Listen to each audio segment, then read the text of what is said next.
안녕하세요. 25년 순경 2차 형사법 이 기출문제 해설을 하겠습니다. 시험 보느라고 고생도 많이 하셨고요. 아무쪼록 지금까지 열심히 노력하셨는데 꼭 좋은 결과 있기를 바라겠습니다.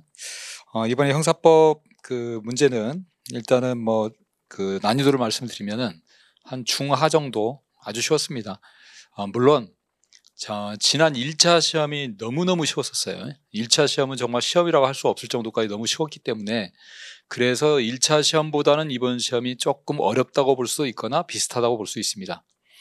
그러나 객관적으로 봤을 때는 굉장히 쉬운 시험이었습니다, 이번에. 그래서 이번 시험은 좀 특징이 좀 있죠.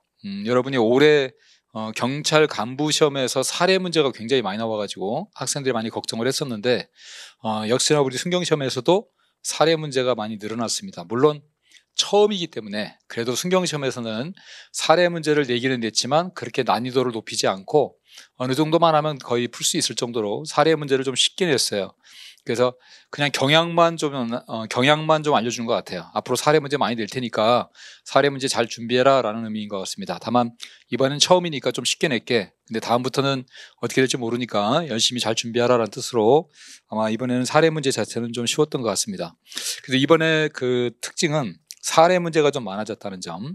사례 문제가 많아지면서 최신 판례가 조금 전에보다는 좀 줄었죠. 조금 줄었습니다. 물론 그렇지만 최신 판례는 앞으로도 계속 많이 나올 거기 때문에 그건 잘 준비해 두셔야 되고요. 이론 문제가 좀 또 나왔죠. 이론이나 학설 같은 전문들이 좀 많이 나왔는데 거기서 아주 지엽적인 것도 몇 개 있기는 하지만 이론 학설 부분을 기본적으로 조금 지엽적인 학설까지 내고 있다라는 거. 물론 그것도 뭐 생뚱맞은 것이 낸 게 아니라 그동안에 경감부나 이쪽에서 많이 출제가 됐던 것들을 다시 출제한 거기 때문에 충분히 예상을 할 수 있었던 거였습니다. 다만 뭐 경감부는 우리 시험 아니니까 볼 필요 없어. 그런 어려운 학설은 볼 필요 없어라고 해버렸으면 전혀 못 받겠지만 그래서 조금 대비를 하셨다면 이번에는 뭐 충분히 풀 수 있는 정도의 난이도였습니다. 결론적으로 말씀드리면 시험은 굉장히 쉬웠습니다. 다만 제가 시험이 쉽다라고 평은 하고 있지만 제가 들리는 얘기로는 우리 미래인지 다닌 친구들은 형사법이 굉장히 쉬웠지만 다른 학원 다닌 친구들은 시험이 어려웠다 이렇게 형사법을 얘기한 분들이 있다고 들었어요. 제가 이번 시험 같은 경우를 형사법을 왜 어렵다고 하느냐 이렇게 쉬운 시험 문제를 그랬더니 다른 학원에서는 어려웠습니다라고 얘기합니다. 미래인지 학생들만 쉬웠습니다라고 얘기하는 친구들이 좀 많아요. 물론 뭐 다 그렇지는 않겠지만 일단 그런 얘기가 나온다는 것은 저는 아마 그런 이유 때문일 거라고 생각합니다. 형사법이라는 것은 법 과목인데 특히 이렇게 사례형 문제가 나오면요. 내용을 모르면 단순히 여러분이 어떤 뭐 키워드 하나 따가지고 그걸 갖고 외운다든지 아니면 내용도 모르고 그냥 판례를 눈에 익혀가지고 이건 답이 이거야 라고 공부했던 사람들은 사례 문제가 나오면 그거 손대기가 쉽지가 않아요. 지금은 그래도 사례가 쉬웠으니까 그나마 조금 알 수 있었지만 앞으로 사례 문제가 조금 난이도가 올라가기 시작하면 아예 전혀 손을 못 댈 겁니다. 그러면 형사법 점수가 절대 좋게 나올 수가 없어요. 그 다음에 기본적인 이론이나 이런 지식을 알고 있는 사람들은 학설이 나와도 또 지엽적인 학설이 나와도 그런 문제를 해결할 수가 있는데 그냥 그런 부분에 대해서는 뭐 하나 틀리면 되지 뭐 그건 제껴라고 해서 공부했던 사람들은 A를 모르기 때문에 A 다시조차도 못 풀어요. 그래서 이번에는 그런 부분에서 조금 공부 방법에 따라서 어떤 강의를 들었냐에 따라서 이번에는 쉬웠다 어려웠다 평이 좀 갈리고 고득점자가 많이 나오는 학원과 고득점자가 안 나오는 학원으로 지금 갈리는 것 같습니다. 주변에 지금 저희 학원 다니는 친구들이 고득점자가 굉장히 많은데 뭐 짧은 기간 동안에도 90점 이상 받는 친구들이 굉장히 많거든요. 그거는 저는 공부 방법의 차이라고 생각합니다. 앞으로도 내년은 또 남녀통합이잖아요. 남녀통합이기 때문에 일단은 남학생들의 기준에 의해서는 컷은 올라갑니다. 물론 여학생들은 컷이 좀 낮아질 수도 있어요. 하지만 기본적으로 컷이 좀 올라가서 적어도 우리가 생각할 때는 한 80점은 맞아야 되지 않을까라고 생각합니다.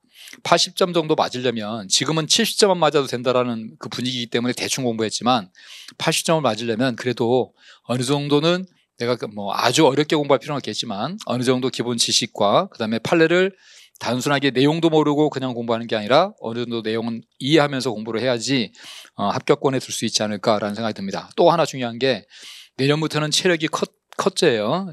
통과제입니다. 통과제. 기존까지는 대충 공부해도 된다고 했던 학원은 필기는 70점 맞고 체력으로 뒤집으면 돼. 남자들은 그렇게 공부하는 게 원래 쉬운 거야 라고 말을 해왔지만 내년부터는 그게 절대 통하지 않습니다. 내년은 체력으로 뒤집을 수 있는 방법이 없어요. 내년은 필기가 정말 중요해집니다. 따라서 남학생들 그동안에 남학생들 남경은 대충 공부해도 돼. 공부량 늘리지 마. 공부량을 늘리지 말라는 말은 맞지만 대충 공부해도 된다는 말은 틀린 말입니다. 그래서 이제는 공부를 좀 제대로 하셔가지고 내년 남녀통합이라는 법도 있고 또 지금처럼 이렇게 사례 문제가 좀 나오기 시작하면 그냥 판례를 단순하게 모르고 외운다 이런 공부는 이제 지양하시고 앞으로는 정말 알고 암기한다. 제대로 내용을 안다 이런 식으로 공부를 했으면 좋겠습니다. 일단 제가 문제를 쭉 하나씩 해설을 좀 해드릴게요. 한번 문제를 보시면서 사례 문제가 이런 게 이렇게 나오는 거구나. 이론이 이런 거구나 라는 거 기억하시고 공부 방향을 좀 잘 잡으셨으면 좋겠습니다. 자, 이번엔 재형법정주의부터 들어갈게요. 자, 헌법재판소 위헌법률 심판에 따라 위헌으로 결정된 법률 조항은 그 결정이 있는 날로부터 효력을 상실하는 것이 원칙이므로 형벌에 관한 법률 조항의 위헌 결정은 예외적으로도 소급표가 인정되지 않는다 그랬는데 우리 형벌에서 위헌 결정 나면 소급표가 인정되죠. 그래서 소급표가 되기 때문에 그 형벌에 관한 규정이 아예 없어져 버리잖아요. 그래서 조항이 법이 없어져 버렸기 때문에 그 법을 위반했던 사람들이 나는 위반한 적이 없는 것이 돼요. 그래서 우리가 위헌 결정 나오면 무죄 판결을 때리잖아요. 그래서 소급표가 인정되는 것이고 이번에 형벌법규는 문헌에 따라 엄격하게 해석 적용해야 되고 피고인에게 불리하게 확장 해석하거나 유치 해석할 수 없으나 문헌의 통상적인 의미를 벗어나지 않은 그 법률의 입법 취지의 목적, 입법의 영역 등을 고려한 목적론적 해석이 배제되는 건 아니다. 우리가 유추 해석은 금지가 되지만 목적론적 해석, 체계적 논리적 해석은 가능하다라는 말 많이 나왔었고요. 3번도 법규범위 명확한지 여부는 그 법규범위 수범자에게 법규 의미 내용을 알 수 있도록 공정한 고지를 하여 예측할 가능성을 주고 있는지 여부 및 그 법규범위 법을 해석 집행하는 기관에게 충분한 의미 내용을 규율하여 자의적인 법 해석이나 법 집행이 배제되는지 여부에 따라 판단할 수 있다. 4번도 법률의 시행령이 형사처벌에 관한 사항을 규정하면서 법률의 명시적인 위임을 범위를 벗어나 처벌의 대상을 확장하는 것은 재형법적 원칙에 어긋나므로 그러한 시행령은 위임법 한계를 벗어난 것으로 무효이다. 3번하고 4번은 기본적인 지식이죠. 뭐 이런 걸 가지고 고민할 내용이 없고 2번 내용도 너무 쉬워서 1번은 뭐 굉장히 쉬운 문제고요. 2번에 그래서 답은 1번입니다. 범죄의 종류 2번 신분범 중에 진정신분범이라는 것은 신분이 있으면 죄가 되고 신분이 없으면 죄가 안 되는 거죠. 그런 걸로 이제 횡령죄, 보관자주의가 있어야 되고 유기죄, 보호자만 유기죄가 되죠. 수뢰죄 공무원만 되죠. 근데 존속살해죄는 일반 사람도 살해죄는 질 수 있어요. 다만 신분이 있으면 존속살해죄는 신분 때문에 가중처벌되는 거니까 진정신분범이 아니라 부진정신분범이죠. 아주 기초적인 내용이 나왔고 경양범이란 범죄 성립의 고의 이외에 행위자의 일정한 내심의 경향이 필요한 범죄를 말하며 경양범인 강제추행죄의 성립을 위해서는 고의 이외에 성욕을 자극, 흥분, 만족시키는 주관적 동기나 목적이 필요하다. 이거 강제추행죄 판례에서 많이 나오죠. 이거 고의만 있으면 되는 거지. 성욕을 자극, 흥분, 만족시키는 주관적 동기나 목적 필요 없죠. 그래서 보복의 의미에서 했다. 그래도 추행죄 된다. 교육적 의도에서 했다. 그래도 추행죄 된다. 그랬죠. 그래서 2번도 틀렸고 3번에 결과범과 고등범은 범죄 성립에 있어서 구성요건적 결과 발생 여부를 기준으로 구분되므로 결과범은 행위와 결과 사이에 인과관계가 요구되나 결과가 발생했기 때문에 그 결과가 어떤 행위 때문에 발생했는지를 확인을 해야 되죠. 인과관계 요구되지만 거동범은 행위만 있으면 죄가 되기 때문에 결과 발생을 요하지 않고 인과관계도 문제가 되지 않죠. 자, 4번에 구체적 위헌범과 추상적 위헌범의 차이인데 구체적 위헌범은 실제로 위험이 발생을 해야 된다. 구체적으로 눈에 보이게. 추상적 위헌범은 추상입니다. 제가 추상화 생각하라고 그랬죠. 그림을 그렸는데 무슨 그림인지 모르겠어. 근데 그 그림을 가지고 이거 사람 그린 겁니다. 그러면 사람인가 보다 이렇게 하는 것처럼 추상적 위헌범은 실제로 위험이 발생하지도 않았는데 야 위험 발생한 거야 라고 법에서 인정해버린 거란 말이에요. 그럼 사람들 그냥 위험 발생했나 보다 이렇게 생각한다고. 그래서 제가 음주운전죄 같은 생각했죠. 음주운전 같은 경우에 음주운전을 하고 시속 10km 달렸어요. 정말 걸어가는 속도로 뛰어가는 속도로 달렸고 아무 사고도 없었어요. 그러나 국가에서는 음주운전하면 위험한 거야 라고 정해놔 버립니다. 그런 것을 추상적 위헌범이라고 그랬어요. 그러면 거기 읽어보면 법익 침해 위험이 일반적으로 존재함으로써 범죄의 성립을 인정하는 경우죠. 일반적으로 존재한다고 되어 있고요. 그 밑에는 현실적 위험이 발생할 것을 요구한다고 되어 있죠. 자, 일반적으로 위험이 있는 걸로 보는 것은 추상적 위헌범이고요.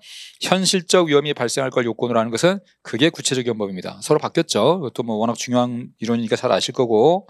그래서 맞는 건 3번이고요. 자, 3번에 선행행위로 인한 부진정 부작위범의 자기 의무와 관련해서 객관적으로 의무에 위반한 위법한 선행행위만이 부진정 부작위범의 자기 의무에 근거가 된다. 이것도 뭐 워낙 많이 풀었던 문제죠. 여러분이 우리 도로교통법에서 많이 했죠. 도로교통법에서 고의, 과실, 유책, 위법 상관없이 다 자기 의무를 인정한다라고 했던 그 판례죠. 그래서 선행위가 위법한 선행위만이 근거가 된다 그러면 틀린 겁니다. 뭐 설마 1번 같은 설문을 가지고 고민하지는 않았을 것 같은데 혹시 1번 설문을 처음 본 설문인데 라고 해가지고 고민하셨던 분들이 계시다면 그분들은 공부 방법을 잘 생각해 보셔야 돼요.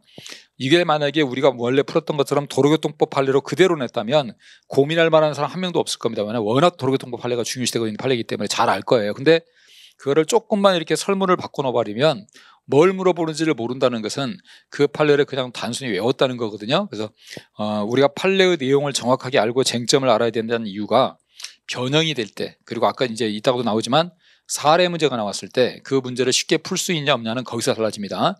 그냥 외워라고 하는 공부를 하시면 안 돼요. 자, 이번에 형법이 금지하고 있는 법익 침해의 결과 발생을 방지할 법적인 자기 의무를 지고 있는 자가 그 의무를 이행함으로써 결과 발생을 쉽게 방지할 수 있는데도, 자, 요거죠. 부작위범. 결과 발생을 용인하고 방관한 채 의무를 이행하지 아니한 것이 범죄의 실행행위로 평가될 만한 것이라면 부작위범으로 처벌할 수 있다. 뭐 기본 이론이고, 부작위범 사유 공동주범 마찬가지 다수의 부작위범에 공통된 의무가 부여되어 있다는 거 중요한 거고, 그 의무를 공통으로 이행할 수 있을 때만 성립한다.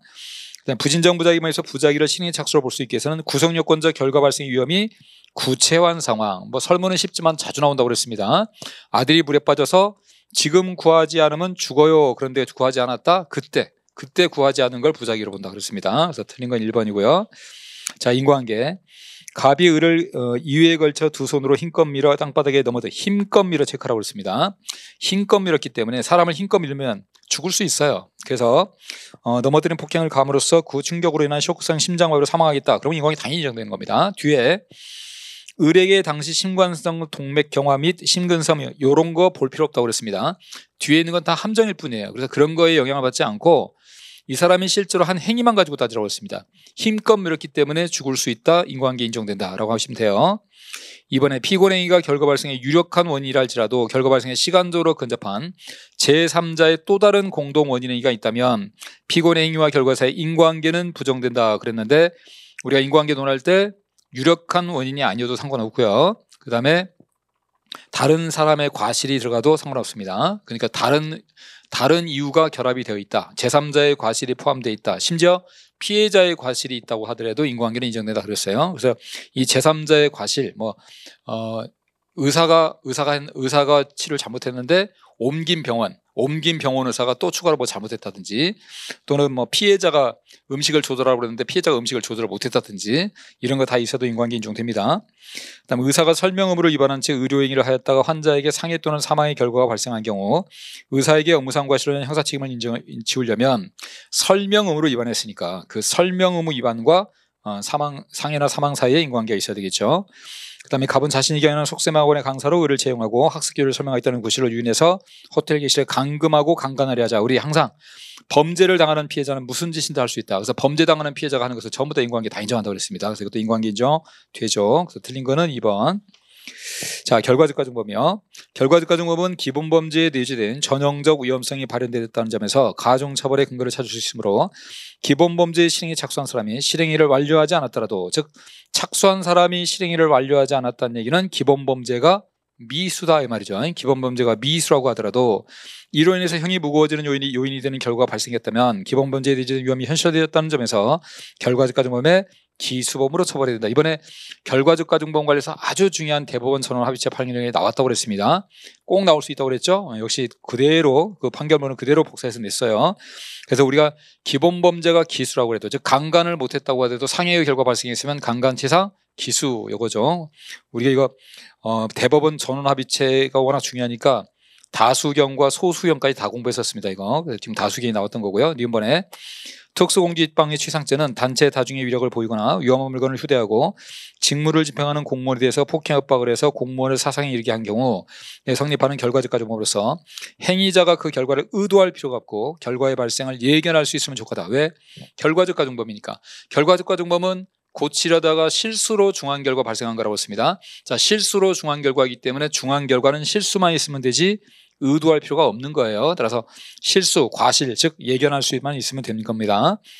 자, 뒷번 갑이 을을 폭행해서 재물을 강취하려 하자 극도의 흥분과 공포심을 느낀 을이 이를 피하려다. 제가 아까도 얘기했지만 범죄를 당하는 피해자는 무엇이든지 할 수 있다. 인과관계 다 인정했습니다. 그래서 이것도 인과관계 인정돼서 강도 치상죄가 될 수 있고요. 어떻게 보면 틀렸고 1번 강제추행 재산죄의 상해에 그거는 강제추행의 수단으로 사용한 폭행이나 추행의 그 자체 또는 강제추행에 수반하는 행위로부터 발생한 것이어야 되기 때문에 상해를 가한 부분을 고의범인 상해죄로 처벌하면서 이를 다시 결과적가중범인 강제추행 재산죄의 상해로 또 인정을 하면 하나의 상해를 가지고 상해죄로 처벌하고 결과적가중범인 강제추행 재산을 또 처벌하면 이중처벌이 되죠. 그렇게 하면 안 된다고 그랬습니다. 그래서 가나라 3개가 맞죠. 자, 지금까지 문제 보면 다 어려운 문제가 하나도 없죠. 아주 기본적인 내용들이 다 나왔습니다. 자, 6번 문제가 오상방위하고 우연방위를 지금 섞어가지고 사례로 냈는데 우리 이거 많이 풀어봤죠. 우리 아마 타 학원에서는 이런 설문들을 연습을 많이 못해가지고 많이 어려웠다고 하는 친구들이 많이 있는데 우리는 기출할 때도 뭐 자세하게 많이 했고 우리 동영 문제풀이 할 때도 우리는 사례를 통해서 오상방위, 우연방위 많이 연습을 했습니다. 그래서 아마 연습했던 친구들 쉽게 풀었을 거라고 생각하는데 일단 한번 봅시다. 을은 자신을 공격해오는 갑을 피하기 위해서 인근 주택의 대문을 부수고 안으로 들어갔다. 자, 공격해오는 갑을 피하기 위해서 인근 주택의 대문을 부수고 들어갔습니다. 상대방이 나를 공격하니까 피하는 겁니다. 자, 일단 설문 1번 한번 보겠습니다. 을이 대문을 손괴한 행위는 갑의 부당한 공격을 방해한 행위로서 상대방이 나를 부당하게 공격하니까 그걸 방어하는 행위는 정당방위에 해당한다라고 했는데 거기를 잘 보셔야 돼요. 물론 갑이 나를 공격하기 때문에 갑에 대해서 내가 방어를 한다면 정당방위가 맞습니다. 그러나 지금은 갑을 피하기 위해서 인근 주택의 대문을 부수고 들어갔어요. 그러면 집주인인 병에게 피해를 주는 겁니다. 그러면 우리 정당방위는 나한테 공격하는 사람한테 했을 때가 정당방위지 공격과 상관없는 사람한테 가는 건 정당방위가 될 수 있는 게 아니라 긴급피난으로 가야 된다고 그랬죠. 그래서 그 우리가 알고 있는 이론을 사례로 그대로 낸 거죠. 그래서 이거는 정당방위 아니라 긴급피난이다. 이론을 정확하게 알고 있으면 사례가 눈에 딱 보입니다. 아, 내가 알고 있는 이론. 공격을 가하는 사람한테 했을 때 정당방위고 그거와 관련된 제3자한테 하는 건 긴급피난이라는 사례가 이미 나와서 우리가 기출 설문이 있잖아요. 그 설문을 제대로 내용을 아는 사람은 사례를 보면 그 설문이 바로 떠올라요. 그게 실력인 겁니다. 사례 문제를 쉽게 풀 수 있는 방법은 다른 거 없어요. 사례를 봤을 때 내가 알고 있는 이론과 판례가 떠오르면 되는 거예요. 근데 그 이론과 판례를 눈으로 익혀가지고 내용을 모르고 그냥 이건 이거야 라고 하는 사람은 절대 그 사례와 판례가 떠오르질 않아요. 이게 연결이 안 되니까 응용력이 없는 거죠. 그래서 여러분이 제가 항상 공부를 할 때 알고 암기하자. 제가 그냥 외우는 게 좋냐 알고 암기하냐고 물어보면 100% 다 뭐라고 대답하냐면 알고 외워야죠 이렇게 대답을 해요. 근데 실제로 공부를 알고 암기하는 게 아니라 모르고 외워요. 그런 친구들이 많은데 그렇게 공부하면요 옛날에는 그냥 그 설문을 그대로 복사를 해서 낼 때는 그냥 찍어도 맞출 수 있었잖아요. 왜 그런지 몰라도 답을 알았으니까. 근데 이렇게 사례로 나와버리면요 그 모르는 사람은 절대 이 사례를 풀 수가 없어요. 그러니까 공부할 때 내용을 내가 정확하게 알고 외운다.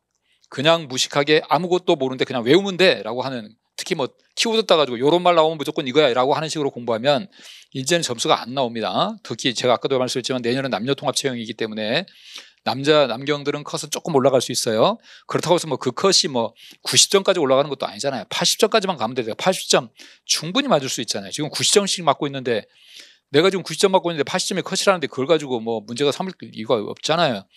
60점, 70점 맞는 사람은 80점 컷이라는 게 굉장히 무섭고 두렵겠지만 90점 맞는 사람한테는 80점 아무것도 아닌 겁니다. 여러분이 공부를 60점 맞고 70점 맞으려고 공부를 하니까 그런 식으로 공부를 하니까 82점 어렵게 느껴지는 거니까 공부를 조금만 하시면 제대로 하시면 어렵게도 할 필요 없어요. 제 수업 들어보시면 알겠지만 공부 안 어려워요. 화용법이 쉽다고 한단 말이에요. 이게 쉽게 공부하시면 돼요. 재밌게 공부하시면 돼요. 그러면 80점 이상은 무조건 나와요. 무턱대고 외우니까 그게 어렵게 공부하는 겁니다. 그러니까 점수도 안 나오고 화용법이 어렵다고 하는 얘기가 나오는 겁니다. 알고 공부해 보세요. 그게 얼마나 재밌는지. 그러니까 특히 앞으로 이렇게 사례 문제가 계속 나온다고 그러면 내용을 알아야 푼다는 걸 좀 기억하시고 정확하게 내용을 이해하려고 좀 노력을 하세요. 그러면 그 1번이 틀린 거고. 자, 다시 설문 올라가서 둘째 줄 사례로 올라가서 둘째 줄 읽어볼게요. 이때 집주인 병은 을을 강도로 오인했다. 지금 강도로 오인했다는 얘기 나오네요. 우리 오상방위 할 때 요상한 남편 실수한 부인, 즉 부인이 남편을 강도로 오인한 사례 갖고 우리 많이 했죠. 그러면 그하고 똑같잖아요. 강도로 오인하고 다시 집 밖으로 밀쳐내어 을에게 상해를 입혔다. 그러면 오상방위 판례입니다. 그러면 강도로 오인하고 을에게 상해를 입혔을 때 이걸 상해죄로 처벌할 것이냐, 우리 요상한 남편은 강도 복면을 쓰고 들어온 남편을 강도로 오인했을 때 그 부인이 남편을 강도로 착각해서 때렸을 때 그것도 부인을 어떻게 처벌할 거냐 물었을 때 우리가 실수한 부인으로 외웠던 것이 대다수의 학자들은 과실범으로 가서 과실치상으로 처벌하려고 한다. 근데 유일하게 한 학설, 실수한 부인으로 가지 않고 고의범으로 인정하려고 한 학설이 있다. 이름도 그래서 학설 이름이 엄격책임설이다 했던 학설이 있었죠. 자, 엄격책임설은 자 2번 봅시다. 위법성 인식을 고의와 독립된 책임 요소로 본다. 이게 엄격책임설이죠. 우리 엄격책임설이 아니라 우리가 위법성 인식을 뭘로 볼 것이냐 해서 고의설과 책임설이 나눠지는데, 책임설은 고의, 즉 사실의 인식과 그다음에 위법성 인식, 요 두 개를 별개로 보는 거잖아요. 이렇게. 그래서 이 책임설의 입장에서는 위법성 인식이 없으면 책임이 없어질 수는 있어도 고의는 없어지지 않는다. 이렇게 본단 말이에요. 근데 고의설은 고의 안에 고구려 시절에 이게 고전적 범죄책에서 나온 거라고 했잖아요. 고구려 시절에 사위가 같이 산다고 그랬죠. 같은 집에서. 사실의 인식과 위법성 인식이 같은 집에 살고 있는 거. 그래서 사위가 고시 집안 안에 같이 살게 하는 거, 이게 고의설이란 말이에요. 그럼 이 고의설에 가면 위법성 인식이 없으면 고의가 날아가요. 그래서 과실범이 된단 말이에요. 근데 이 책임설은 위법성 인식이 없으면 위법성 인식만 없는 거지 고의는 그대로 살아있다고 본단 말이에요. 그래서 지금 나오는 것처럼 책임설에 가면 병의 오인에 정당한 이유가 있다면 의에게 상해를 입히는 얘기는 고의는 그대로 인정됩니다. 다만 정당한 이유가 있을 때 책임만 조각된다. 이게 엄격 책임설이죠. 그래서 뭐 기본적인 학설이 나왔고, 자 3번 더 볼까요? 병의 착오를 구성요건 착오와 유사하게 보는 견해라고 했는데요. 자, 이 병의 착오를 구성요건 착오와 유사하는 견해라는 것은, 자, 책임설은 책임설인데, 즉 다시 말해서 고의와 위법성 인식을 나눠서 따로 보는 견해, 고의에 들어가지 않는다. 그래서 책임 요소다. 책임설이에요. 근데 이렇게 보긴 보는데, 이렇게 보게 되면 부인을 실수한 부인인데 고의범으로 처벌할 수밖에 없는 문제가 생긴다. 근데 우리가 얘기했지만 요상한 남편 실수한 부인이라고 그랬다. 근데 부인이 실수했는데 고의범으로 처벌하니까 국민의 법감정에 반한다. 국민의 법감정에 반하니까 이 부인을 과실범으로 처벌하자라고 하는 학설이 나온다. 그게 이 엄격 책임설을 완화시킨 제한적 책임설이죠. 그래서 이 제한적 책임설은 같은 책임설인데 이 엄격 책임설이 고의범으로 처벌하는 문제점을 해결하기 위해서 등장한 학설이 제한적 책임설이라고 그랬단 말이에요. 그러면 제한적 책임설은 아니 야 우리도 책임설이기 때문에 위법성 인식이 없으면 고의는 살아있어야 되는 건데 이걸 어떻게 과실범으로 가냐라고 하니까 우리 유추정설이 뭐라고 하냐면 거기처럼 구성요건 착오처럼 보자 이렇게 하죠. 구성요건 착오가 이 고의를 날리는 거잖아요. 이거는 법률의 착오고, 그러니까 법률의 착오가 있었음에도 불구하고 구성요건 착오처럼 봐서 이거를 날려버리자는 거죠. 이렇게 이걸 날려버리자는 게 이게 제한적 책임설이란 말이에요. 그래서 이 제한적 책임설은 유추정설 구성요건 착오처럼 봐서, 그래서 구성요건 고의를 조각시키자. 그래서 결국은 과실범으로 가자라고 하는 거란 말이에요. 이쪽에. 그래서 이 제한적 책임설은 책임설이긴 하지만 법률의 착오인 오상방위를 구성요건 착오처럼 봐서 고의를 조각시키자. 이쪽으로 가는 거란 말이에요. 그래서 거기 있는 것처럼 거기 보면 구성요건 착오 규정을 적용해서 책임 고의를 탈락시키는 건 아니죠. 책임 고의를 탈락시키는 건 아니고 구성요건적 고의를 탈락시키는 겁니다.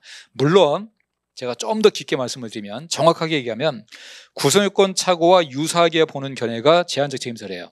근데 제한적 책임설은 이렇게 유추 적용하자는 견해가 하나 있고 법효과 제한적 책임설 하나 더 있어요. 그 하나 더 있긴 한데, 다만 구성요건 착오 규정을 구성요건 착오 규정을 유추 적용하자는 견해가 법효과 제한적 책임설도 이쪽으로 들어가긴 들어가는데, 차이점은 뭐냐면 유추 적용설은 구성요건적 고의를 탈락시키는 것이고, 그다음에 법효과적 제한적 책임설은 구성요건 고의는 그대로 두고 책임 고의를 탈락시키는 게 제한적 책임설입니다. 그래서 거기에 대해서 보게 되면 구성요건 착오와 유사하게 보는 견해에 하면 구성요건 착오 규정을 적용하여 책임 고의가 탈락한다. 여기 때문에 여기에 틀린 지분이 되는 거예요.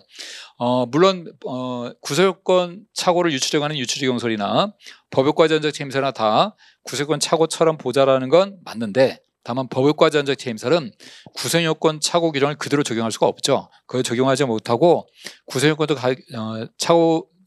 착오는 있다고 보지만 그런 것처럼 보긴 보지만 구성요건도 고의는 놔두고 책임 고의만 타락시키자라고 하는 게 법역과 제한적 책임설인데, 지금 설문을 잘 보시면 구성요건 착오 규정을 적용하여 책임 고의가 탈락하여 병의 오인의 정당한 이유가 없는 경우, 과실치상의 죄책을 진다라고 했거든요. 그러면 앞에 구성요건 착오와 유사하게 보는 견해에 의하면이라는 말이 나오면 그 두 가지가 다 해결이 될 수 있는데, 뒤에 구성요건 착오 규정을 적용하여라는 말을 썼기 때문에 요거는 유추적용설로 얘기하는 걸로 보셔야 돼요. 제가 조금 깊게 얘기했다고 했습니다. 다만 여러분 문제 풀 때는 구성요건 착오 규정을 적용하라고 했으니까 이건 유추적용설이구나 라고 해서 유추적용설이 해당이 안 되는 거니까 그렇게 해서 푸시면 돼요.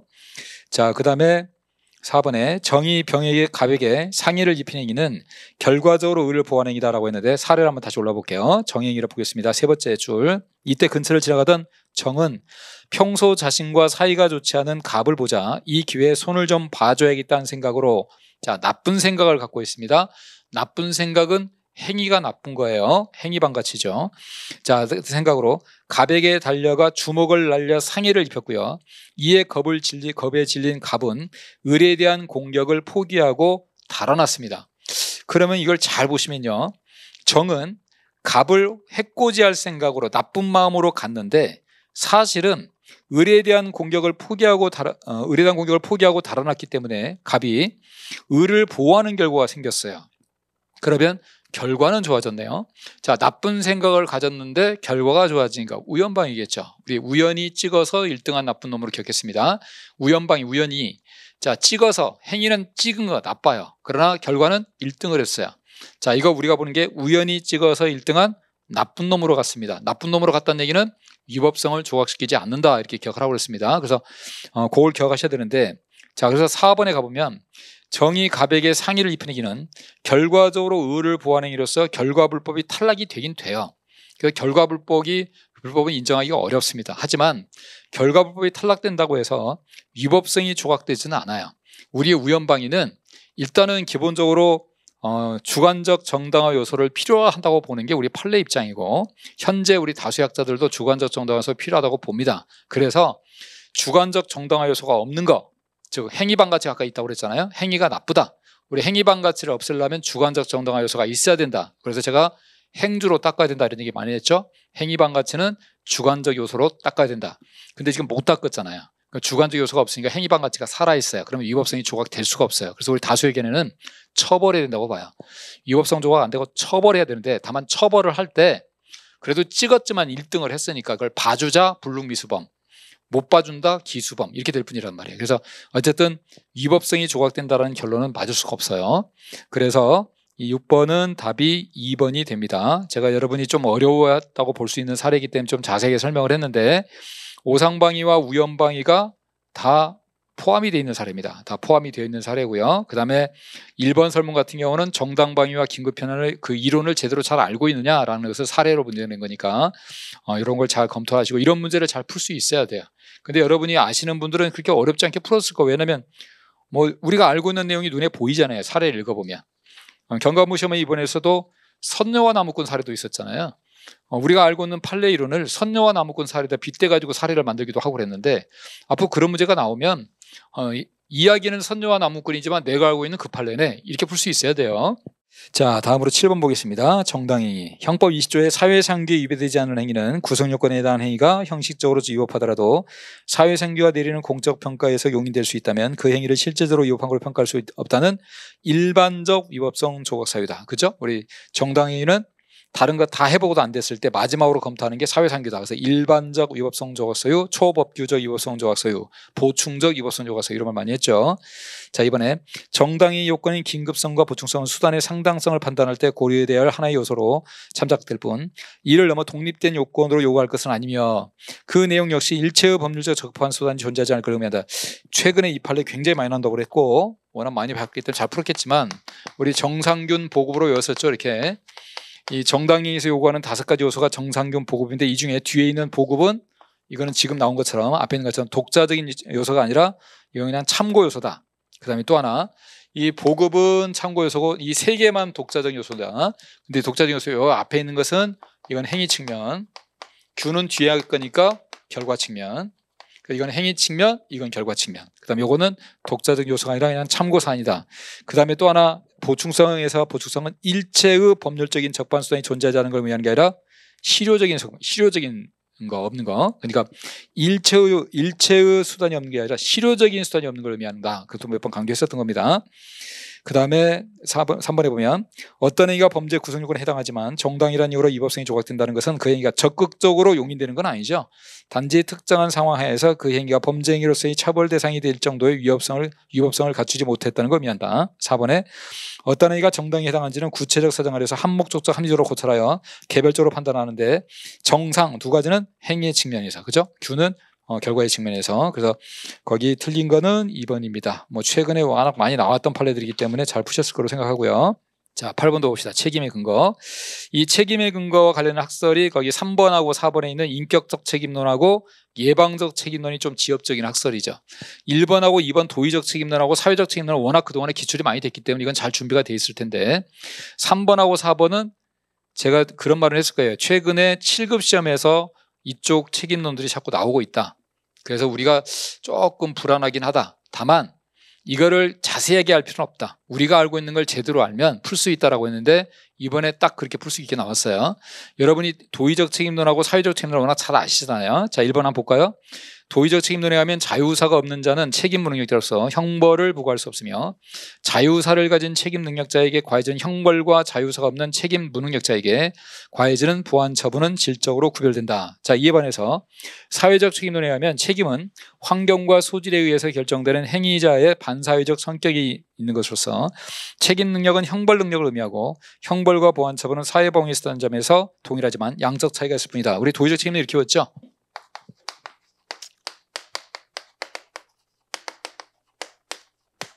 도범이 자객행위, 그래서 사형당했다 그랬죠.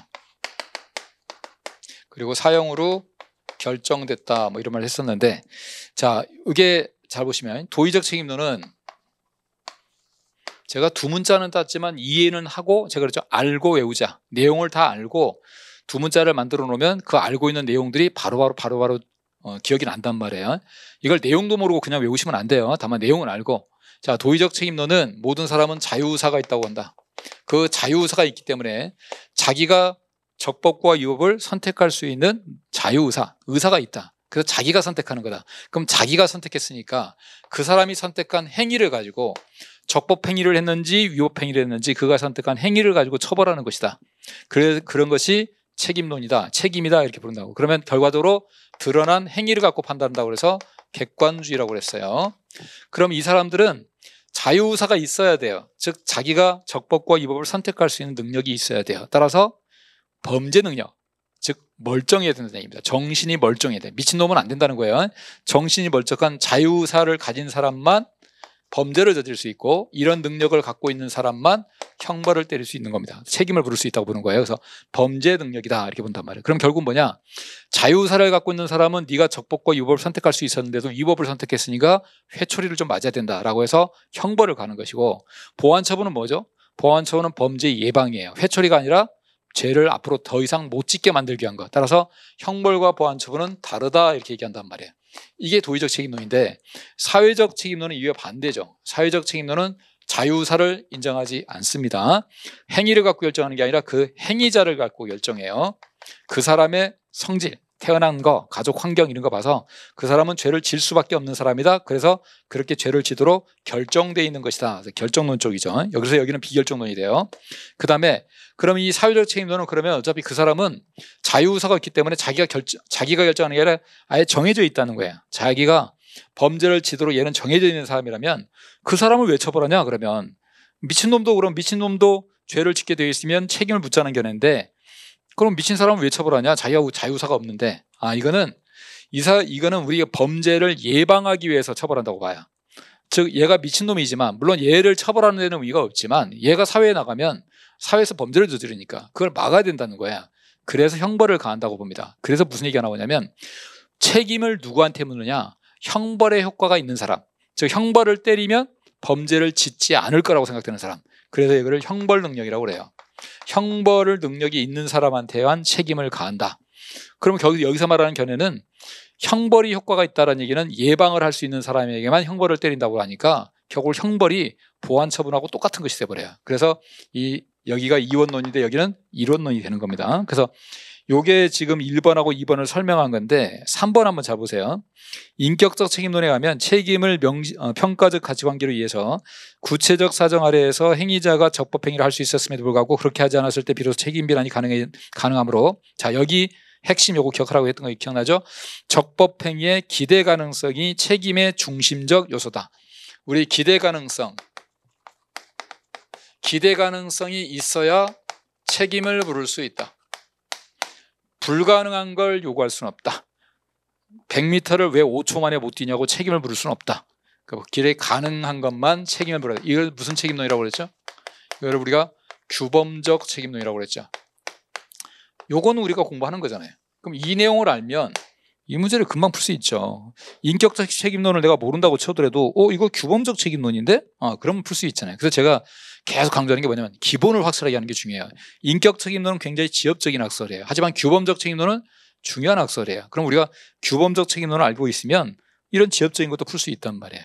그래서 제가 인격 책임론까지 다 공부하자는 뜻이 아니에요. 적어도 우리가 알아야 되는 기본적인 거 좀 잘 알고 있었자 이럽니다. 그러면 그걸 A를 알면 A-를 풀 수 있습니다. 근데 A를 모르면 A-도 풀 수가 없어요. 그래서 이게 인격적 책임론은 생소하지만 뒤에 말 보니까 이건 규범적 책임론인데 라고 해서 풀 수 있는 문제인 겁니다. 이거는. 자, 인격적 책임론은 인격을 좀 강조를 해요. 말 그대로. 그래서 인격 책임론은 어떻게 보면요, 그 사람의 소질과 환경, 그런 다음에 자유의사 이런 걸 다 고려하는 겁니다. 그쪽입니다. 조금 지엽적이고 현대에 등장한 학설이에요. 그 다음에 4번에 가보면 예방적 책임론에 가면 행위자에 대한 비난 가능성만으로 책임을 결정하는 것이 아니라 일반, 예방, 특별 예방, 얘는 예방이란 말 자꾸 나오죠. 그래서 얘는 읽어보셔도 그거구나라고 해요. 그래서 예방의 필요성이 없으면 책임을 부정할 수 있다라고 하는 게 예방적 책임론입니다. 3번과 4번은 조금 지엽적인 학설이에요. 다만 7급 시험에서 최근에 좀 많이 나왔어요. 그래서 조금 7급 시험에서 나왔기 때문에 아마 우리 시험까지 나온 것 같습니다. 근데 규범적 책임론의 개념을 정확히 알았으면 이건 충분히 풀 수 있었습니다. 자, 그 다음 9번 보겠습니다. 미수에 관한 설명 나왔네요. 1번 불능미수는 행위자에게 범죄 의사가 있고 실행의 착수라고 볼 수 있는 행위가 있지만 실행의 수단이나 대상의 착, 수대착 기억하라고 했죠. 수단과 대상의 착으로 처음부터 구성요건이 충족될 가능성이 없는 경우다. 다만 결과적으로 구성요건의 충족은 불가능하지만 위험성이 있으니까 불능미수로 처벌할 뿐이다. 위험성 없으면 불능범이 되는 거고. 자, 소매치기가 피해자의 주머니에 손을 넣어 금품을 절차려 한 경우에 비록 그 주머니 속에 금품이 들어있지 않았다 하더라도 절도라는 결과 발생의 위험성을 충분히 내포하고 있으므로 절도 미수에 해당한다. 우리 불능미수와 불능범을 구분할 때 지금 현재 우리 대법원이 불능범이다라고 명확하게 해준 건 3개밖에 없다고 그랬어요. 그래서 이것만 딱 기억하고 나머지는 한번 전부 다 미수로 풀어라 그랬죠. 불능범 딱 3가지. 사자 임대 비용, 돈이 너무 많이 들어요. 그래서 불가능해. 자, 사자 임대 비용, 사자 상대 소송, 그다음에 임대차 계약서 바꾼 거, 그다음에 소송 비용을 손해배상으로 청구한 거. 요 3가지는 우리 판례가 불능범으로 봤다고 그랬고요. 요 사자 임대 비용만 잘 외워놓으면 된다고 그랬어요. 그래서 요 2번은 당연히 불능미수고 4번 보세요. 소송비용 목록에 돈을 편취하기 위해서 소송비용의 지급을 구하는 손해배상 청구의 소를 제기했다가 담당 판사로부터 소송비용의 확정은 소송비용 확정 절차를 통해서 하라는 권유를 받고 소를 취했습니다. 이게 불능범이에요. 그래서 이거는 불능미수라는 게 틀린 거고요. 3번에 공동정범자 중 1인이 자의로 자기가 다른 공범의 범행을 중지하게 하지 않았을 때 자기만의 범위를 철회 포기한 경우, 자, 일단 우리 공범이 공모관계에서 이탈하려면 실행에 착수하기 전에 이탈해야 됩니다. 다만 실행에 착수를 누군가가 해버렸다면, 즉 우리 공동정범이라는 건 남을 내 오른팔로 삼는 거라고 그랬잖아요. 그럼 내 오른팔이 주먹이 나가버렸다면, 일단 나가버렸다면 가만히 있으면 주먹이 나가서 상대방을 때려버린단 말이에요. 그래서 그걸 막아줘야 돼요. 막아줘야 미수가 되지, 막지 못하면 기수로 처벌을 받습니다. 그래서 실행에 착수해버리면 일단은 미수입니다. 미수. 다만 이제 어떤 게 문제냐, 거기 보면 중지하게 하지 않았다고 됐으니까 중지미수가 아니라 기수가 돼버렸죠. 3번 같은 경우는 만약에 팔이 나가는 걸 막았다면 막은 사람은 중지미수, 근데 이건 못 막았으니까 기수가 돼버리겠죠. 자, 그 다음에 10번 보시면 공동정범. 30조에서 정한 2인 이상이 공동하여 죄를 범한 때의 죄는 고의범뿐 아니라 과실범, 즉 과실범의 공동범이 인정되고, 과실범의 경우에도 공동범이 성립할 수 있으나 의사연락이나 주의무 위반에 대한 공동인식이 없었다면 공동하여 죄를 범했다고 볼 수 없기 때문에 과실범의 공동범이 성립한다고 볼 수 없다. 과실범의 공동범을 인정하긴 하지만 적어도 과실에 있어서는 공동은 있어야 돼요. 그래서 주의무 위반에 공동이 있어야 됩니다.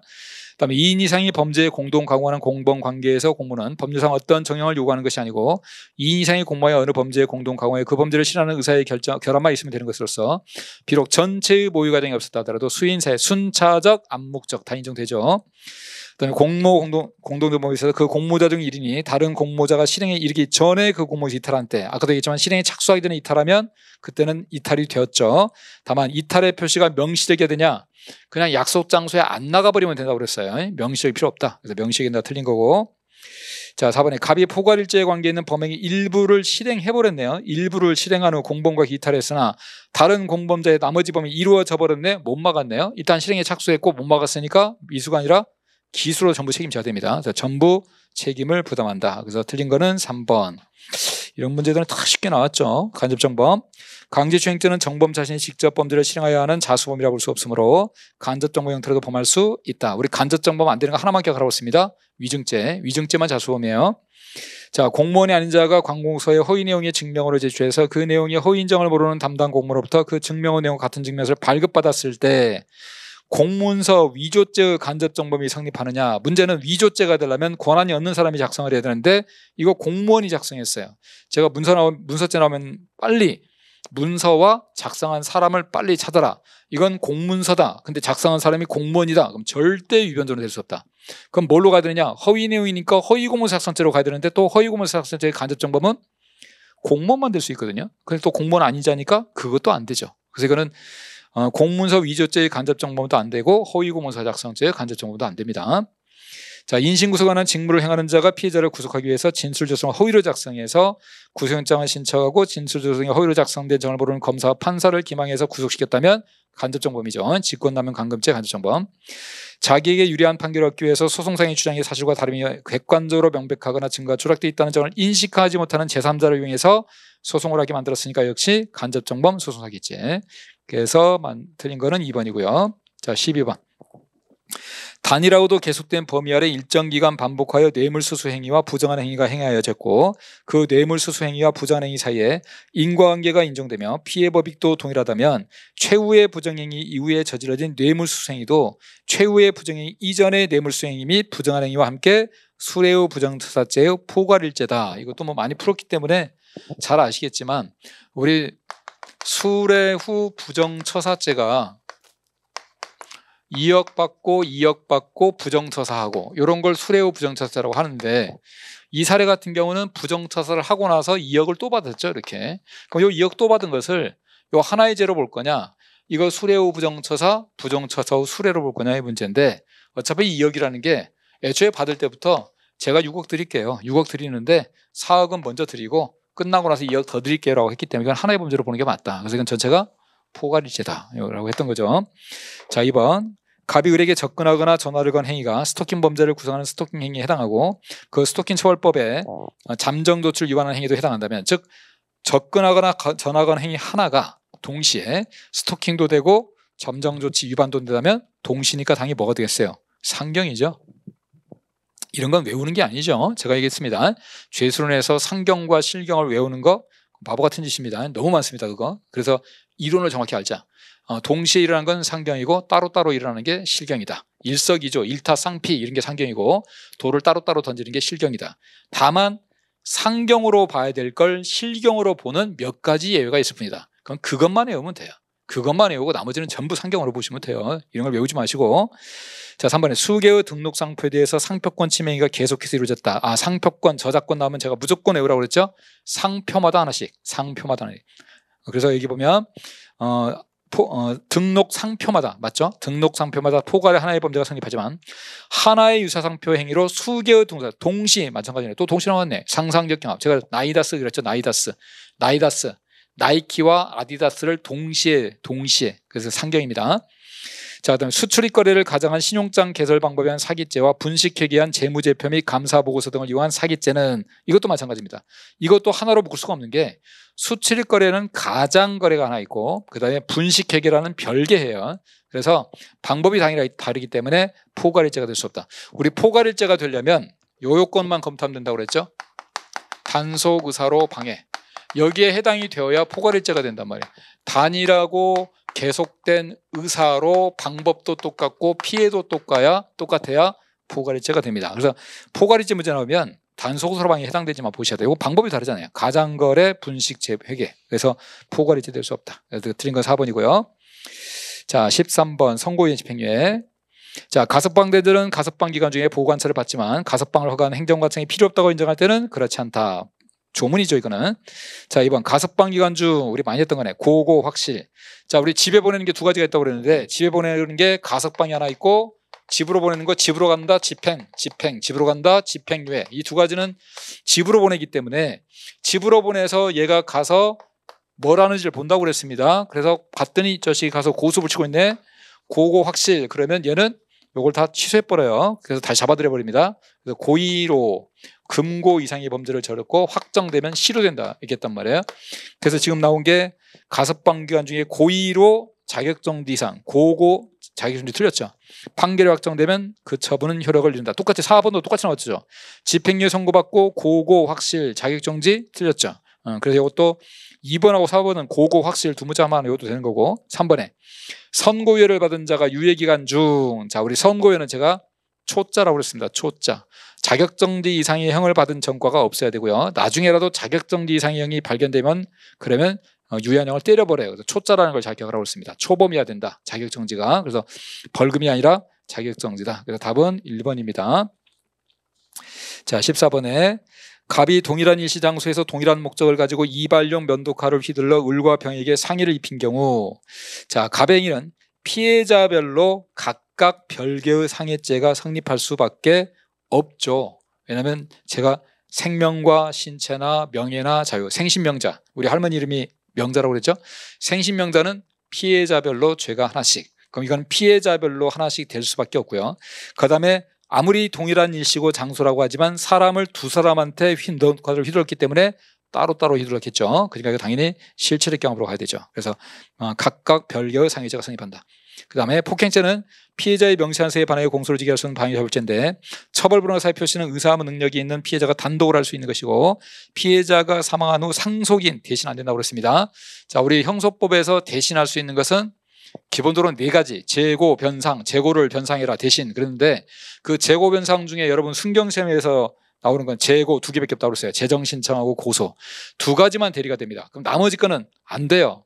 방위사물죄 될 수가 없어요. 법의 규정이 없어요. 그래서 방위사물죄에서 대신한단 말이면 다 틀려요.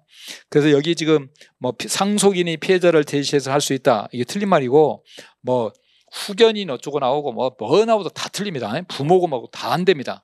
대리가 되는 건 고소예요. 고소. 그거를 구분하셔야 돼요. 이건 처벌불허입니다. 3번에 상해죄, 폭행죄의 상습범에 관한 형법에서 말하는 상습이란 동규정에 열거된 상해 내지 폭행의 습벽을 말하는 것으로서 동규정에 열거되지 아니한 다른 융의 범죄를 고려하면 상습이라고 볼 수가 없는 거죠. 우리 상습 절도에다가 살인범을 껴버리면 안 되는 거니까. 그 다음에 갑이 을에게 중상해를 교사했는데 을이 이를 넘어 살인을 실행했을 때 일반적으로는 갑은 중상해죄의 죄책을 지게 되는데 왜? 우리 교사법은 제가 항상 말했죠. 자기가 시킨 것만큼만 책임을 진다고. 그럼 중상해만 교사했으니까 중상해죄만 처벌을 줘야 되는데 양적으로 오바가 되는 경우가 있어요. 그러면 상해를 교사했는데 사람을 죽여버렸다. 그러면 그런 경우는 오바니까 거기를 예견할 수 있는지만 봐서 예견할 수 있다면 거기까지. 그래서 상해치사죄까지 죄책을 지을 수 있다 하죠. 그래서 틀린 거는 1번입니다. 자, 15번에 과실치사상죄입니다. 기업번에 산후조리원의 신생아 집단 관리자의 책임자 갑이 산후조리원에 입사한 신생아가 계속해서 잦은 설사 등 이상 증세를 보였을 때 의사의 진찰을 받지 않도록 하고 산모에게만 얘기한 거 당연히 과실치사죄 인정되고요. 임대한 방실의 부엌으로 통하는 문과 벽 사이 0.4cm다. 굉장히 작은 틈이죠. 자, 요거는 그 밑에 있는 것처럼 다른 목재로 부착 보수하는 정도로서 그 틈을 막을 수 있는 경우이기 때문에 임차인이 통상 살면서 자기들의 수선에서 할 수 있는 거다. 통상의 수선관리금에 속한다. 따라서 임대인에게는 과실을 인정 안 한다고 그랬고, 그 니은은 맞고요. 그다음에 건물 소유자가 안전배려나 안전관리 사무에 계속적으로 종사하거나 그러한 계속적 사무를 담당하는 지위를 가지지 않은 채 단지 건물을 비정기적으로 수리하거나 건물의 일부분을 임대했더라. 자, 거기 안전관리 사무나 배려 사무에 종사했다면 업무가 되겠지만 그런 게 아니기 때문에 이건 업무로 볼 수 없다. 그래서 D번은 D번도 맞고요. 1번 의사에게 자신의 진료를 보조하는 간호사갑과 의료계 수술 직후 환자에 대해서 1시간 간격으로 활력증후를 측정하는 지시를 했는데도 안 했다? 당연히 과실 인정이 되겠죠. 그래서 거기 니은 옳은 것을 고르라고 했으니까 D급번만 틀리고 가나라 3개가 맞습니다. 자, 16번만 더 봅시다. 협박 강요죄. 협박이라면 상대방의 공포심을 일으킬 목적으로 해악을 고지하는 일체 행위를 의미하는 것으로서 고지하는 해악의 내용이 경미하여 상대방이 전혀 개의치 않을 정도인 경우에 협박에 해당하지 않죠. 상대방이 겁을 먹게 할 정도는 돼야 되니까. 자, 강요죄는 폭행 협박으로 사람의 권리 행사를 방해하거나 의무없는 일을 하게 하는 범죄이다. 여기서 폭행은 간접적인 유형의 행사가 포함됩니다. 우리 폭행이 간접적인 것도 포함되는 게 강요죄하고 공직방해죄 기억하라고 그랬습니다. 공직방해죄와 강요죄가 간접적인 것도 포함되는 이유는 공직방해죄와 강요죄는 사람의 신체를 보호하는 죄가 아니기 때문에 신체에 대해서 직접 하지 않아도 돼요. 공직방해는 국가의 기능을 보호하는 것이고 강요죄도 신체가 아니라 사람의 의사의 자유를 보호하는 거기 때문에 신체에 대해서 간접적으로만 해도 된다고 그랬습니다. 그다음에 사람에 대한 간접적인 유형 행사를 강요죄의 폭행으로 평가하려면 피고인이 유형력을 행사한 의도와 방법, 피고인의 행위와 근저성 등등을 종합적으로 고려해야 된다. 맞는 말이고, 협박죄에서 해악을 고지하는 방법으로는 통상 언해한 것이나 경우에 따라서는 한마디 말도 없이 거동에 의해서 할 수 있는 거, 뭐 가위를 목에 겨눈 거 이런 거 다 되죠. 협박죄는 미수범을 처벌하는 규정을 두고 있지만 상대방이 현실적으로 공포심을 느꼈을 때 비로소 협박죄의 기수범을 인정하는 위헌범이다. 자, 위헌범으로 해석하는 건 맞지만 현실적으로 공포심을 느낄 필요 없죠. 우리 인식하면 기수, 인지도 못하면 미수 그랬죠. 그래서 인지도 못한 거 3가지 있었잖아요. 인식하지 못했다, 지각하지 못했다, 도달하지 못했다. 그때가 미수예요. 그리고 인식만 해버리면 무조건 기수입니다. 그래서 4번이 틀린 거고요. 17번 유기 확대죄. 유기죄에서 행위자가 요보조자에 대한 보호 책임의 발생 원인이 된 사실이 존재한다는 것을 인식하고 이에 대한 부조 의무를 해태한다는 의식이 있음을 요한다. 다음에 친권자인 갑이 아동을 양육하면서 집안 내부에 먹다 남은 음식을 쓰레기, 소주병 등등의 비위생적 환경에서 의뢰에게 제대로 세탁하지 않아서 음식물에 묻어있는 옷을 입히고 목욕을 시키지 않았다. 뒤에 우리 의뢰 생존에 필요한 최소한의 보호와 애정 표현을 했다. 이것만 갖고 방임이 아니라고 볼 수 없다고 그랬죠. 그 다음 275조 1항의 유기치상죄는 결과적 간범위로 위죄가 성립하려면 유기 행위와 사상의 결과 사이에 상당히 인과관계가 있어야 되고 행위 시의 결과의 발생을 예견할 수 있어야 된다. 결과적 가정법이니까. 다만 유기 행위가 피해자의 사상이라는 결과를 발생하여 유일하거나 직접적인 원인이 된 경우뿐만 아니라 그 결과 사이에 제3자에게 일부 기여했다고 할지라도 유행위로 초래된 위험이 그대로 결과로 현실됐다면 인과관계 예정할 수 있다. 아까 인과관계 얘기했던 거하고 똑같죠. 형법에서 말하는 학대는 육체적으로 고통을 주거나 정신적인 차별 대우를 포함하는 행위로서 단순히 상대방의 인격에 대한 반인륜적 침해 행위, 아버지가 딸에게 포르노 보여주면서 성범죄한 거, 그런 것만 갖고는 안 되고 그 즉시 범죄가 완성되는 즉시범이다. 이거 틀렸죠? 내학상했죠? 내란죄와 학대죄는 상태범이다. 즉시범 아닙니다. 그래서 4번 틀린 거죠. 시험 문제가 지금 보시면 굉장히 쉽죠? 그냥 그 이번에 공부 오래 했던 친구들은 이런 얘기 들으면 또 좀 마음이 좀 안 좋겠지만 3, 4개월 만에 형사법 90점 넘은 친구들이 제가 꽤 들었어요.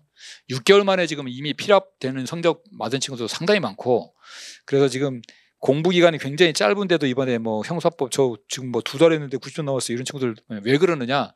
문제가 굉장히 쉬웠어요. 그래서 이 문제를 갖고 어렵다고 하면 안 돼요. 근데 내가 좀 어렵다고 느끼는 친구들은 저는 공부 방법을 조금 한번 다 생각해 보세요. 내가 많이 눈에 익었을 텐데 한 몇 개월 안 된 친구보다 내가 공부가 워낙 많이 됐을 텐데 근데 왜 저 친구들은 90점 넣는데 몇 달도 안 했는데 나는 오래 했는데 90점이 안 나오지? 이유를 좀 잘 보셔야 돼요. 그건 아까 제가 서로 서두에서 말씀드린 것처럼 공부 방법에 문제가 좀 있어요. 그냥 외운다? 안 돼요. 그냥 외우면 여러분 기출 회독 중요하죠. 다만 제가 얘기했죠. 기출 문제집 회독이 아니라 진짜 기출 문제를 회독해야 된다고. 기출문제집 백날 회독해도 그 눈에 익히기만 하지 공부가 안 돼요. 그러면 이런 사례 문제 하나도 못 풀어요. 표현 조금만 바꿔버리면 못 풀어요. 그리고 문제 열심히 풀다가 신장 가서 또 헷갈려요. 그걸 방지하는 방법이 정확하게 내용을 아는 거예요. 내가 정확하게 내용을 알면 헷갈릴 이유도 없고, 그 다음에 사례 문제 나와도 뭐 어렵지 않고 금방 해서 확인되고 그런단 말이에요. 그러니까 꼭 그냥 외우지 마시고, 모르고 외운다, 알고 외운다. 당연히 알고 외운다 아니에요. 그러니까 알고 외우는 노력을 하셔야 돼요. 더군다나 내년은 남녀통합입니다. 남경은 대충 70점 맞고 체력으로 뒤집으면 돼. 그럼 말도 안 되는 소리 이제 안 통해요. 이제는 남경도 80점 맞으셔야 돼요. 80점이라는 점수 그리 높은 점수 아니잖아요. 여러분, 시험이 80점 맞아야 합격한다는 시험이 어려운 시험입니까? 90점 이상 넘겨야 된다는 시험이 어려운 시험이란 말이에요. 그러니까 80점이 물론 쉬운 아무나 맞을 수 있는 점수는 아니에요. 하지만 적어도 합격자잖아요. 합격자를 결정하는 건데 그래도 80점 맞아야죠. 그러니까 남녀통합되니까 80점만 맞아야 됩니다. 근데 다만 80점 어렵지 않다고 그랬습니다. 제가 몇 달하고 90점 넘는데 80점이 못 맞아요. 제대로만 하면 80점 충분히 남아요. 대충 해서 하려고 하니까 그런 거예요. 그러니까 그런 것만 조금 고치시면 내년에는 충분히 합격할 수 있습니다. 자, 18번에 형법 명예업무병리제 307조 2항 허위사실 적시 명예훼손죄에 있어서 이 범죄 의사는 그 구성요건 사실, 즉 적시한 사실 허위인 점이고 그 사실이 사람의 사회적 평가를 저하시킬 만한 점, 즉 객관적 구성요건에 대한 인식이 있어야 되고, 자, 특히 비방의 목적이 있음을 요하지 않는다. 비방의 목적은 출판사의 방이 있어야 된다고 그랬습니다. 출판물에 한 명예훼손죄만 비방의 목적이 필요해요. 2번 311조 모욕죄는 사람의 인격적 가치에 대한 사회적 평가를 의미하는 외부적 명예를 보호하는 문제로서 여기서 모욕이란 사실을 적시하지 아니하고 사람의 외부적 명예를 침해할 만한 추상적 판단이나 경멸적 감정을 표현하는, 이게 명예훼손과 다른 점이죠. 자, 이에 어떠한 표현이 상대방의 인격을 허물어뜨릴 정도로 모멸감을 주는 혐오스러운 욕설이 아니라 상대방을 불쾌하게 할 수 있는 무례하고 예의에 벗어나, 이거 최신 판례잖아요. 물론 그전에도 이런 표현이 나왔었지만 지금 최판 그대로 옮겨놓은 거예요. 자, 이렇게 무례하고 예의에 어긋나는 거 가지고 모욕죄로 볼 수 없다. 최근에 한 번 더 나왔던 판례입니다. 자, 그래서 반말하고 이런 것들, 자, 갑이 어떠한 방법으로 변조된 게임 프로그램을 실용해서 게임 서버에 접속했는지에 관해서 전혀 특정되지 않았기 때문에 그 변조된 게임 프로그램을 개시 유포했다는 사실만 가지고는 위계로서 게임에서의 업무를 방해한 거로 볼 수 없다. 이것도 판례에 나왔던 거죠. 그다음에 입찰 참가자들 사이의 담합행위가 입찰 방해죄로 되기 위해서는 입찰 참가자 일부가 아닌 전원 사이에 이루어져야 되는 것이다. 벌써 틀렸죠? 일부하고만 담합이 있어도 입찰 방해죄 된다라고 했습니다. 자, 그다음에 18번은 그래서 4번이 틀린 거고요. 19번에 사생활평원. 자, 개법 갑이 의뢰주택에 무단 침입한 범죄에서 이미 유죄 판결 받았습니다. 근데 판결 확정 후에도 계속 퇴거를 하지 않고 있네. 주거침입죄는 계속범이지만 확정 이후의 행위는 별도로 처벌한다. 그랬죠? 별도의 주거침입이 성립한다. 주거침입죄의 범죄 의사는 반드시 신체의 전부가 타인의 주거 안으로 들어간다는 인식이 있어야만 하는 것이 아니라 일부라도, 즉 얼굴만 살짝 집어넣은 판례 알죠? 일부라도 들어간다는 인식만 있으면 좋겠다. 그다음에 전자기록동 내용 탐집죄, 이건 지금 지난번에 나왔는데 또 나왔어요. 봉황 기타 비밀장치한 전자기록동 특수매체 기록을 기술적 수단을 이용해서 내용을 알아낸 자를 처벌하는 경우로서 봉황 기타 비밀장치가 되어 있어야지. 그래서 전자기록, 우리 아이디하고 비번이 전자기록 등 특수매체 기록에는 들어가지만 비밀장치가 되어 있지 않았기 때문에 탐지죄가 안 됐었어요. 탐지 성립하다 틀린 거고, 업무 시간 중에 출입 자격 등의 제한 없이 일반적으로 개방되어 있는 장소에 들어간 경우 관리에 명시적 출입금지 의사 조치가 없었던 이상, 즉 아무나 들어갈 수 있는 곳이고, 그 다음에 통상적인 방법으로 들어갔기 때문에 이에 결과적으로 관리자의 의사에 반하였다 하더라도 주거침입 아니다. 지금은 우리 주거침입죄는 주거권자의 의사를 가지고 따지는 게 아니라 달도 아니고 별도 아니고 태양 갖고 따진다고 그랬어요. 태양. 자, 그다음 20번 사기죄. 상품의 선전 광고의 경우라도 거래에 있어서 중요한 사항에 관해서 구체적 사실 거래 사항의 신의성실의 의무에 비추어 비난받을 정도의 방법으로 허위로 거짓했다면 사기죄의 기망행위에 해당이 되죠. 그래서 한우도 아닌데 한우라고 속이고 이런 거. 소비대차 거래에서 대주가 차주의 신용상태를 인식하고 있어서 장래의 변제지체 또 변제불능에 대한 위험을 예상하고 있었거나 충분히 예상할 수 있는 경우 차주가 차용 당시 구체적인 변제의사, 변제 능력, 차용 조건과 관련해서 소비대차 여부를 결정지을 수 있는 중요 사항에 관해서 허위 사실을 말했다는 등의 다른 사정이 없었다면, 그 판례 기억나죠? 회사가 부도가 났는데 회사에 자금 담당 이사였단 말이에요. 그 자금 담당 이사가 회사가 어렵다는 거 뻔히 알면서 돈을 빌려줘 놓고는 그 돈 못 받았다고 사기죄로 고소하는 거, 이게 말이 안 된다는 거죠. 그다음에 피기망자와 재산상의 피해자가 같은 사람이 아닌 경우에는 피기망자가 피해자를 위하여 그 재산을 처분할 수 있는 권능을 갖거나 지위에 있어야 되는 거고, 이는 반드시 사법상의 위임이나 대리권의 범위에 일치하는 건 아니고 피해자의 의사에 따라 재산을 처분할 수 있는 서류 등이 겨부된 경우, 자, 우리 판례 법무사가 부동산 등기 이전에 관련된 서류를 갖고 있었다. 그 법무사를 속여서 이전받았다. 처분행위 인정된다. 그 판례입니다. 자, 갑이 특정 권액에 의해서 민사소송을 진행하던 중에 법원에 조각된 증거를 제출하면서 종전에 주장하던 특정 권한과 별개의 허위권을 추가로 주장했기 때문에 당연히 별도의 소송사기가 되죠. 착수에 해당이 됩니다. 그래서 틀린 거는 4번.